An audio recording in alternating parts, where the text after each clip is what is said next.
જય દ્વારકાધીશ। હું છું મીરા આહિર। આજનો એક અનુભવ તમને જણાવવો છે, તેમજ આ વસ્તુનો જવાબ પણ જોઈએ છે, કારણ કે આ જવાબ છે ને એ સામાન્ય માણસ સાથે જોડાયેલો છે। સિવિલ હોસ્પિટલમાં ઇમરજન્સીમાં મારા ભાઈને લઈ ગયા। 45 થી 50 મિનિટ અમે લોકોએ ત્યાં આટા માર્યા, કોઈ કેસ ના લખ્યો।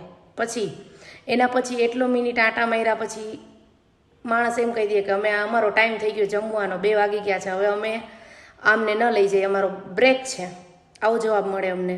પછી અમે અમારી હાથે લઈ ગયા, પછી બીજે લઈ ગયા તો એને ચોથા માળે ત્યાં શિફ્ટ કર્યો। તો ત્યાંના મેડમ સર ઇમરજન્સી સ્ટાફનો બહુ ગેરવર્તન, મજા આવે એવી અભદ્ર ભાષામાં વાત કરે, મજા આવે એવા જવાબ આપે, અને મજા આવે એવું બોલે કે નથી દાખલ કરવો, જા તારા થાય એ કરી લે, આવા શબ્દ યુઝ કરે।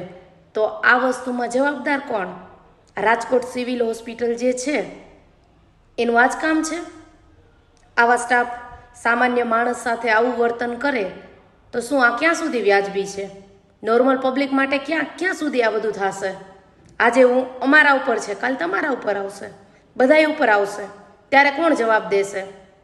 અભદ્ર ભાષામાં વાત કરવી, મજા આવે એવું બોલવું, નિરાતે કામ કરવું, તો તમે પબ્લિકની સેવા માટે છો કે શેના માટે છો?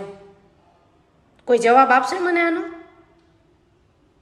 જવાબ તો દેવો પડશે ને, કોકે તો જવાબ દેવો પડશે ને, કે પછી આમ નામ બધું જે ચાલે છે એ ચાલ્યા રાખશે? ક્યાં સુધી ચાલશે આ બધું? માણસના જીવથી વધારે કાંઈ છે ખરું દુનિયામાં? કોઈ કહેશે મને? આ વસ્તુનો મને જવાબ જોઈ છે। રાજકોટ સિવિલ હોસ્પિટલ આ વસ્તુનો જવાબ જોઈ છે મને, જે તમારા સ્ટાફની બહુ એટલે બહુ ગેરવર્તન કરે છે અને મજા આવે એવા જવાબ આપે છે ને એનો।